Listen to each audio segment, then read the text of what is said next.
In this video, we're going to talk about 5 things that you may not be aware of that are slowing your freestyle down and how to fix them instantly. With these fixes, you could be enjoying immediate free speed in your freestyle. It's time to get fast. I'm Lukas Siska. Welcome to the channel. So glad you're here.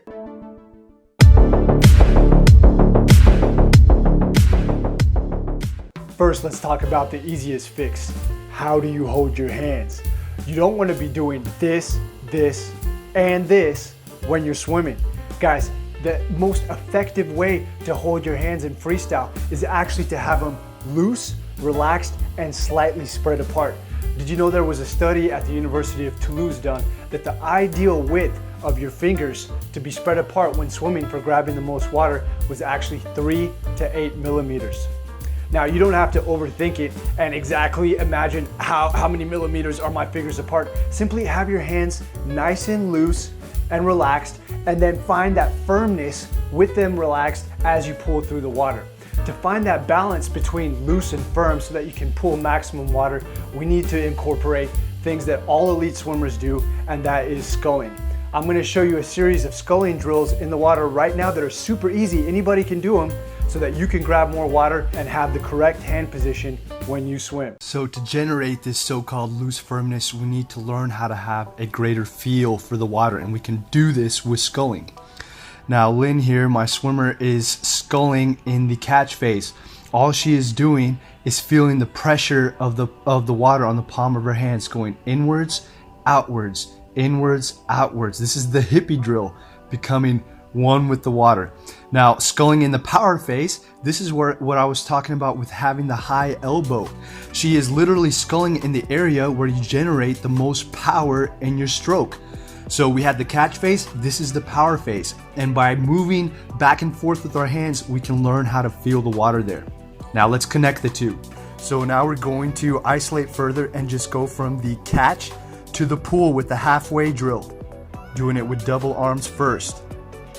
Notice the position of my hands, loose firmness that I was talking about earlier. And we're going to isolate it even further to give our mind a break and just do one arm from catch to power, catch to power. Isolating the drill, doing these isolation drills allows us to focus more on the little things. We got to generate that feel. Let's put it together and let's really feel it.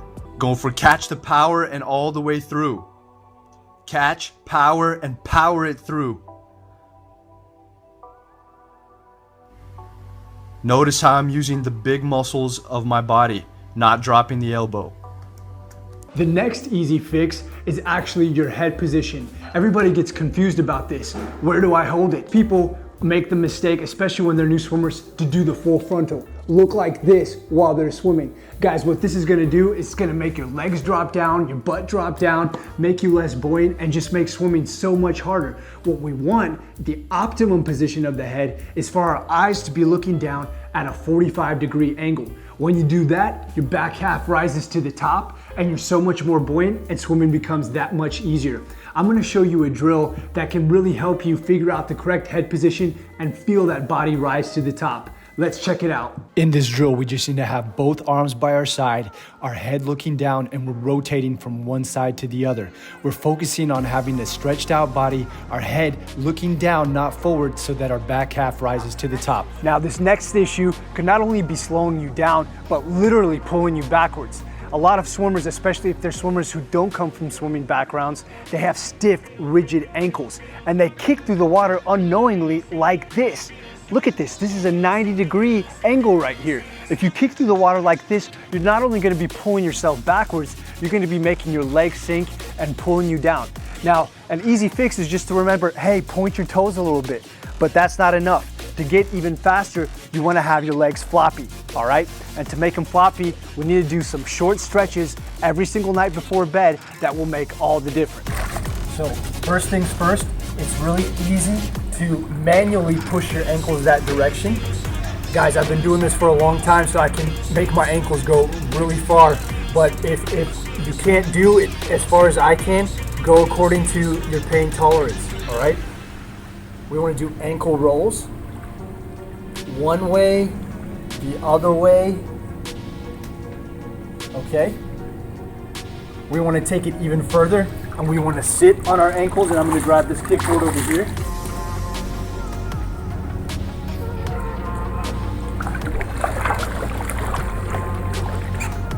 We want to sit on our ankles, pull them back like this.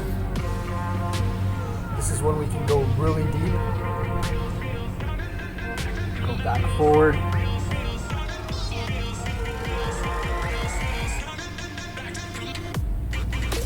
And guys, this doesn't need to be done just poolside. You can do this when you're watching TV. When you're sitting with your feet up, just eating some popcorn, do some ankle rolls. Do some ankle rolls. If you do this consistently, your ankles will get more flexible and you'll be able to have propulsion with floppy ankles.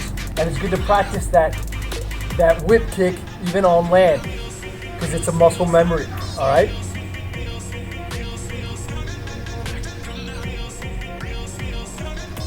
Now our first three things could be fixed just like that.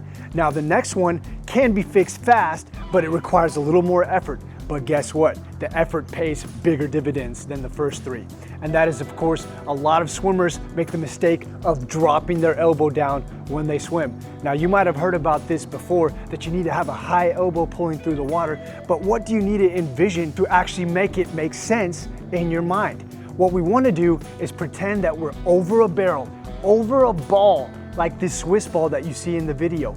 Pretend that you're over it so that when you push back, you have all your big muscles, chest, shoulders, lats being activated to make you more powerful as you push through. Not only do we want to envision that ball that we're over the top on, but also I have a drill for you that is really easy to do and pays huge dividends in terms of understanding how to have a high elbow. Guys, if we do this correctly, it can change our swimming completely. This drill is called the human drill. It's basically freestyle front crawl, but keeping your arms in the water. Again, we're envisioning that we're over that Swiss ball. We're trying to pull back with a high elbow. Look here underwater, arms in front, coming back using the big muscles of my body, just feeling the pressure of that water on the palm of my hands. Now, the fifth thing that could be slowing you down is something that is so vital to your freestyle. It's something that if you do it correctly, it can really make your freestyle effortless. And if you're somebody who's struggling with fatigue and just gets tired way too quickly in the water despite being physically fit, this could be the reason why. And we touched on it before when it came to head position, that when your head is full frontal, it makes your body sink down. But if your head is not full frontal and you're still sinking down, we need to do something to fix your body position as a whole. And the perfect drill for this is called the Superman drill. This is something that can totally change your freestyle. Let's have a look at what that looks like. We have to get our body totally stretched out in the water. When we're completely stretched out, that's when we become most buoyant. And we want to do all our actions in swimming from that stretched out, buoyant position. Because the more buoyant you are, the less work you have to do and the less tired you will become. So in this drill progression, I'm going to show you the step-by-step drills that will lead us into getting super buoyant. We want to have our arms and our chest fully extended. Look at me right here from the front. I'm completely extended. You can see how I'm even sucking in my diaphragm a little bit. My shoulder blades are totally flat within my back, and that pushes my chest out, which causes buoyancy. We want to be in that position when we're swimming freestyle, front crawl. So we're going to go from that extended position, and we're going to do it on the wall first. Notice how my lower half rises up when I become more extended. And this is despite the fact that I have a very low fat percentage in my legs, which you would think would cause sinking. All right, after bragging about my low fat percentage, let's see if I can put it into action. We're floating, guys. Here we are. I want you to push away from the wall, try to reestablish that extension, and gently kick yourself back to the wall. And let's do it again. Keep that extension. You'll feel that body rise to the surface. Oh, it's so nice when we start feeling effortless. Let's see how it is under the water, and here you'll see when I push off how my lower half starts sinking. But we gotta extend and it rises right back to the top. Yes, that's what I'm talking about. Staying right at the surface. I'm happy, man. Now let's go to step 3. Same thing, except now we hold the kickboard. Guys, don't fret about this kicking. I'll let you know a secret later on in the video. Yes, follow us on Instagram. Just take a breath and go back down. Step 4, we're gonna add one arm. Keep the extension even though we added the arm. I'm staying as stretched out as possible. Slow motion, extension stays. Everything's looking really simple, guys. Step 5. Let's do the same thing we did on the wall. No board this time. Under the water, you can see that I'm fully extended. And guys, you'll notice that I stop sometimes, and that's just to establish, there we go, stop to establish the body position, to feel it. If you need a breath, just take one and go back down. And that'll also be another opportunity to reestablish body position. It's good to do that sometimes when you're doing these drills. No board. Let's add the arm just like we did with the kickboard. Here you can see underwater the extension of the arm that I'm not using. It's helping me stay afloat.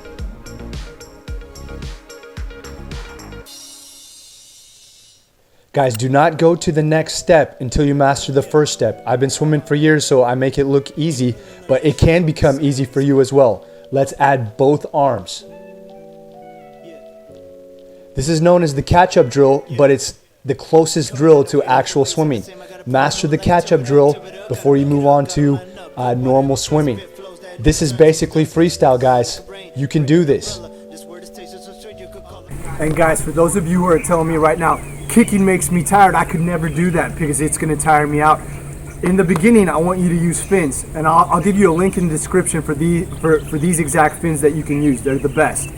And guys, if you want to know your true swim potential in this moment, I want you to take my quiz and we'll give you a score to let you know.